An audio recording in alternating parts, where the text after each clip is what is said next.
আসসালামু আলাইকুম এভরিওয়ান, কেমন আছেন সবাই? আশা করি আলহামদুলিল্লাহ ভালো আছেন। আমি আল্লাহর রহমতে ভালো আছি। সো গাইজ, কি আর বলবো, দুঃখের কথা। কুয়েতে একা একা থাকতে থাকতে মনে করেন পুরাই বোরিং আর পুরা একঘেয়েমি হয়ে গেছি, বুঝছেন নি? মনে হচ্ছে যে পুরা জেলখানায় আছি। কারণ সারাক্ষণ হয় কাজ, মানে ঘরের ভিতরেই, বাইরে তো যাওয়া হয় না। মাঝে মধ্যে একটু সময় করে হাঁটতে বেরোই, কারণ কাজের মধ্যে আর কি বলে, বা ঘরের মধ্যে বন্দি থাকতে থাকতে পুরা বডি মনে করেন অলসতায় ভরে গেছে। তো সময় করে একটু হাঁটাচলা করি, ব্রেনটা একটু ফ্রেশ করি, আর একটু হাত পা সচল করি, আর একটু ভাল লাগে, একটু রানিং করে আসি। তো গাইজ, আপনারা যারা হ্যাঁ কুয়েতে আছেন, কে কোথায় আছেন, চলেন একটু ফ্রেন্ডশিপ করি, ঠিক আছে? বাংলাদেশে তো বন্ধু ছিল, ওদের তো রেখে চলে আসি। তো বিদেশের মধ্যে ভাই একা শুধু কাজের মধ্যে থাকতে থাকতে আর মন বসে না। তো চলেন সবাই একটু ফ্রেন্ডশিপ করি। আর সময় সুযোগ হলে ইনশাল্লাহ, যদি কাছে কিনারে থাকেন বা দূরে থাকলেও, ঠিক আছে? কুয়েত অত বড় শহর না যে এক জায়গা থেকে আরেক জায়গায় আসা সম্ভব না, ঠিক আছে? সম্ভব। কুয়েতের যে কোনো জায়গায় থাকেন, অন্তত রেগুলার না পারলেও যেদিন ছুটির দিন হয়, যদি ম্যাচিং হয় ছুটির দিনটা, আল্লাহর রহমত ইনশাল্লাহ চেষ্টা করবো সবাই দেখা করার, আর ফ্রেন্ডশিপ করার চেষ্টা করবো ইনশাল্লাহ।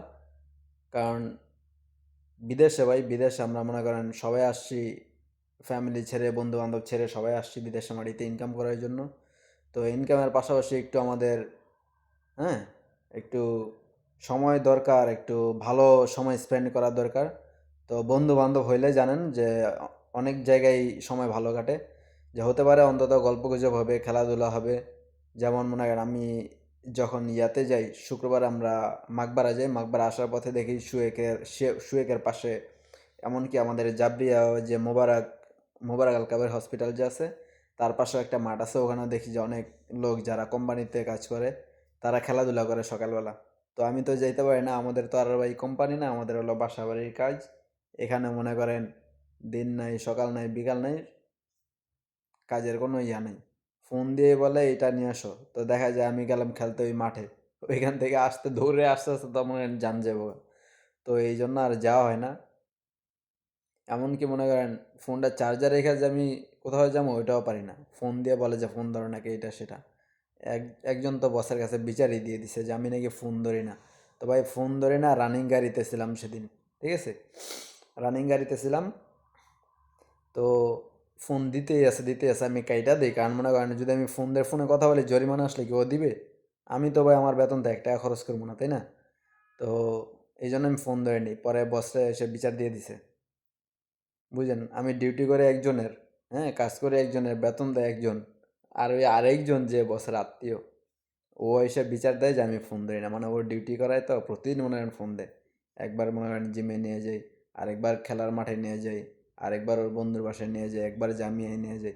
মানে আজাইরা পাইলে মানুষ কত সুবিধা আদায় করে। যাই হোক, এখন আমার তো আর ওটা দেখার দরকার নেই, বস যেহেতু অনুমতি দিচ্ছে যাবো, সমস্যা কি? তো যাই হোক, অন্যদিকে মোর না ঘুরাই। এখন যে বিষয়ে কথা বলতে চাচ্ছিলাম, যে একা থাকতে থাকতে ভাই অনেক বোরিং, ঠিক আছে?